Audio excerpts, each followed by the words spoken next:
Hello everyone. আজি মই তোমালোকৰ ইংৰাজী কিতাপখনৰ দি কোৱেৰেল কবিতাখনৰ কোৱেশ্চন আনসাৰবোৰ ইয়াত ধুনীয়াকৈ অসমীয়াত বুজাই দিম আৰু লগতে এইখন কবিতাৰ কিছুমান most important additional question answer ইয়াত দিয়া আছে আটাইখিনি মই ইয়াত ধুনীয়াকৈ অসমীয়াত বুজাই দিম তোমালোকে ভালদৰে বুজিবলৈ চেষ্টা কৰিবা আৰু অসমীয়াবোৰ ভালদৰে মনত ৰাখিবলৈ চেষ্টা কৰিবা ওকে সো কবিতাখনৰ নাম হ'ল দি কোৱেৰেল শব্দটোৰ অসমীয়া অৰ্থ হৈছে কাজিয়া বা কাজিয়া কৰা আৰু দি কোৱেৰেল কবিতাখন লিখিছে কোনে লিখিছে এলেনৰ ফাৰ্জিয়ন নামটো তোমালোকে ভালদৰে মনত ৰাখিবা স্পেলিংটো মনত ৰাখিবা মোস্ট ইম্পৰ্টেন্ট হয় ওকে এতিয়া চাও কি কোৱেশ্চন দিয়া আছে ফাৰ্স্ট ইয়াত খুদিছে আনসাৰ দি ফলোইং কোৱেশ্চন অৰ্থাৎ তলত দিয়া প্ৰশ্নবোৰৰ উত্তৰ লিখা ফাৰ্স্ট কোৱেশ্চনটো কি দিয়া আছে Who is the poet of the poem The Quarrel অৰ্থাৎ ইয়াত কোৱা আছে দি কোৱেৰেল কবিতাখনৰ কবিগৰাকী কোন হয় ওকে আনসাৰটো হ'ল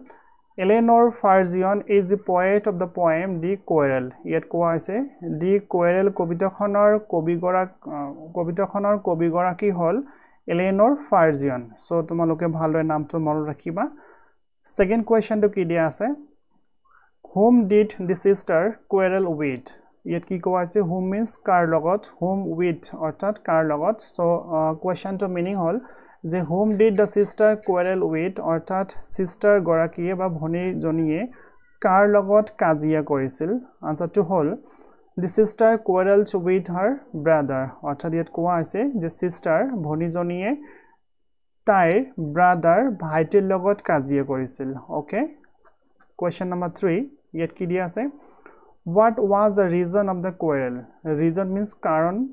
Yet কি কোৱা আছে what was the reason of the quarrel অৰ্থাৎ কাজিয়াৰ কাৰণটো কি আছিল আনসাৰটো হ'ল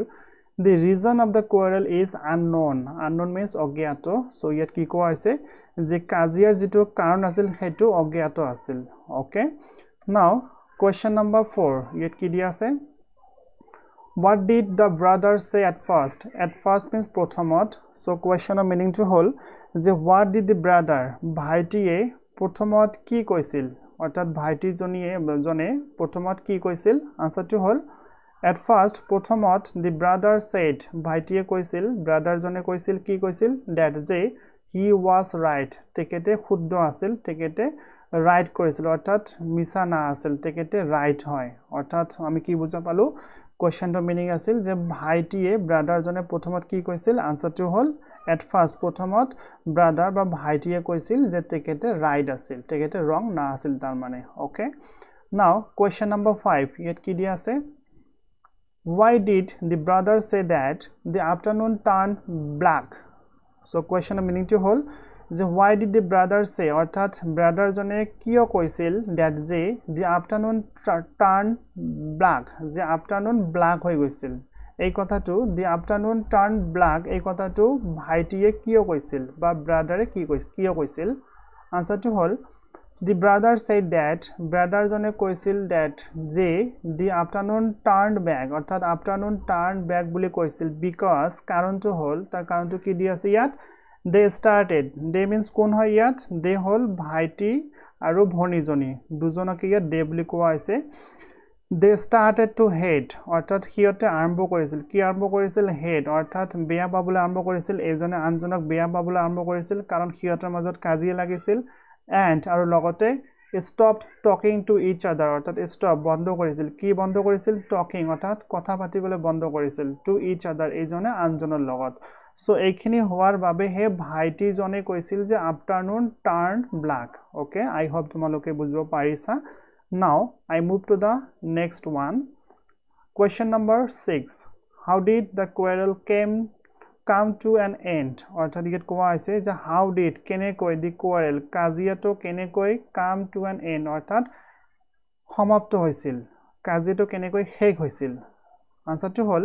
the quarrel came to an end অৰ্থাৎ কাজিয়াটো শেষ হৈছিল with an amiable অৰ্থাৎ বন্ধুসুলভ relationship অৰ্থাৎ হিয়তৰ মাজত এটা বন্ধুত্ব ভাব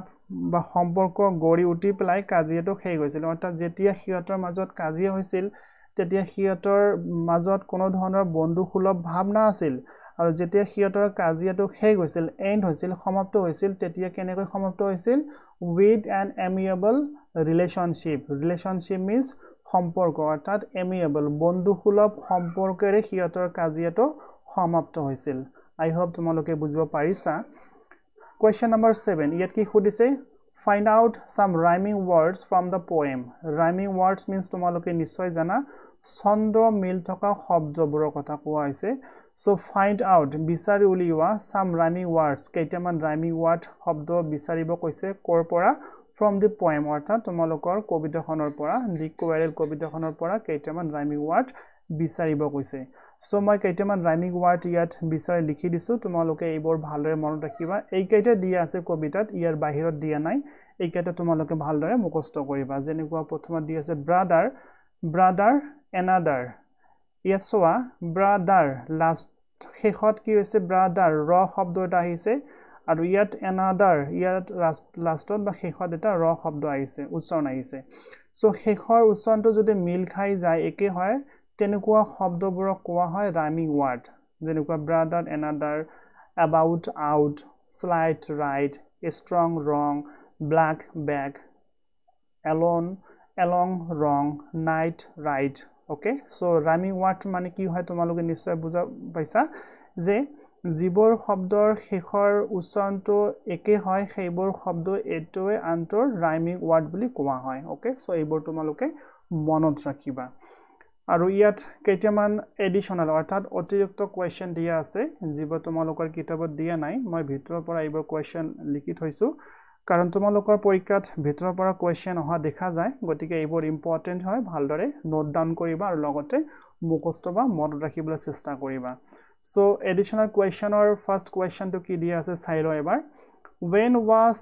Eleanor Farzion born অৰ্থাৎ Eleanor Farzion জন্ম কেতিয়া হৈছিল তেখেতৰ জন্মৰ কথা কোৱা আছে ইয়াত so answer to hall Eleanor Farzion was born অৰ্থাৎ Eleanor Farzion জন্ম হৈছিল on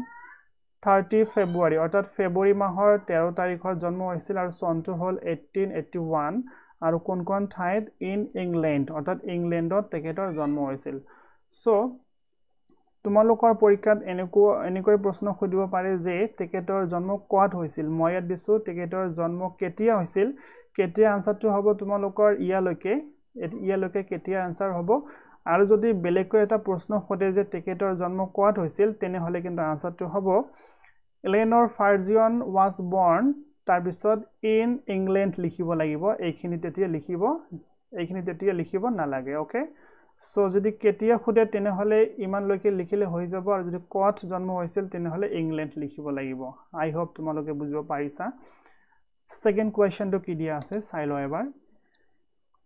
What was the poet suffering from? Suffer means ভোগা যেনেকুৱা জ্বৰত ভুগি আছে তেখেতৰ কিবা বেমাৰত ভুগি আছে so suffering from means কিবা অসুস্থতাত ভুগি থকা কোৱা হয় so what was the poet suffering from so ইয়াত কোৱা আছে যে কবি গৰাকীয়ে কিহত ভুগি আছিল কি বেমাৰত ভুগি আছিল so আনসাৰটো hall the poet was suffering from so কবি গৰাকীয়ে ভুগি আছিল কিহত ভুগি আছিল ill health অৰ্থাৎ অসুস্থতাত ভুগি আছিল ill health এটো তোমালোকে মন ৰাখিবা আৰু what meaning বলা তোমালোকে ভালদৰে মন ৰাখিবলৈ চেষ্টা কৰিবা throughout অৰ্থাৎ গোটেই her childhood অৰ্থাৎ শিশুকাল অৰ্থাৎ যেতিয়া কবি গৰাকী সৰু আছিল শিশু আছিল তেতিয়াৰ গোটেই সময়ছোৱাত অৰ্থাৎ গোটেই শিশুকালত তেখেতে অসুস্থতাত ভুগি আছিল okay now I move to the question number 3 Name the autobiography. Autobiography means all আত্মজীৱনী of Eleanor Farzion অৰ্থাৎ Eleanor Farzion এখন autobiography আছে আত্মজীৱনী আছে সেইখন আত্মজীৱনীৰ নাম কি সেইটো আমাক খুদিছে so answer to hall the name of the autobiography অৰ্থাৎ আত্মজীৱনীখনৰ নাম হল of Eleanor Farzion অৰ্থাৎ Eleanor Farzion autobiography বা আত্মজীৱনীখনৰ নাম হল is a nursery in the 90s তেখেতৰ autobiography খন হল a nursery in the 90s গতিকে এইখন autobiography তোমালোকে ভালদৰে মন ৰাখিবা most important হয় পৰীক্ষাত আহিবই okay now this is the last question number 4 when did Eleanor Farzion die means মৃত্যুবৰণ কৰা বা মৃত্যু হোৱা so ইয়াত কোৱা হৈছে when means কেতিয়া যে Eleanor Farzion মৃত্যু কেতিয়া হৈছিল So answer to হল এলেন'ৰ ফাৰ্জিয়ন ডাইড এলেন'ৰ ফাৰ্জিয়নৰ মৃত্যু হৈছিল বা মৃত্যুবৰণ কৰিছিল অন 5 জুন অৰ্থাৎ জুন মাহৰ 5 তাৰিখত তেখেতৰ মৃত্যু হৈছিল আৰু চনটো আছিল তেতিয়া 1965 অৰ্থাৎ 1965 চনৰ জুন মাহৰ 5 তাৰিখত তেখেতৰ মৃত্যু হৈছিল আৰু যদি কত মৃত্যু হৈছিল হতে তেনেহলে হ'ব ইন হামষ্টেড লণ্ডন অৰ্থাৎ লণ্ডনৰ হামষ্টেড নামৰ ঠাইখনত তেখেতৰ মৃত্যু হৈছিল সো আগৰ নিচিনা কোৱেশ্চনটো হয় যদি তোমালোকৰ খুদে যে কেতিয়া মৃত্যু হৈছিল তেনেহলে তোমালোকে ইয়ালৈকে লিখিলে হৈ যাব ইন 1965 ইয়াৰ পৰা ইয়ালৈকে লিখিলে হৈ যাব আৰু যদি তোমালোকৰ খুদে যে তেখেতৰ মৃত্যু কত হৈছিল তেনেহলে এইখিনি লিখিব নালাগে এইখিনি সময়ৰ কথা কোৱা হৈছে কেতিয়া হৈছিল সো কেতিয়া যদি নুখুদে কত হৈছিল তেনেহলে লিখিবা এলেন'ৰ ফাৰ্জিয়ন ডাইড ইন হামষ্টেড লণ্ডন ওকে যদি কত হৈছিল তেনেহলে এইখিনি বাদ দিব লাগিব আৰু যদি কেতিয়া হৈছিল তেনেহলে এইখিনি লিখিলে হ'ব বা গোটেইখিনি লিখিলেও হ'ব ওকে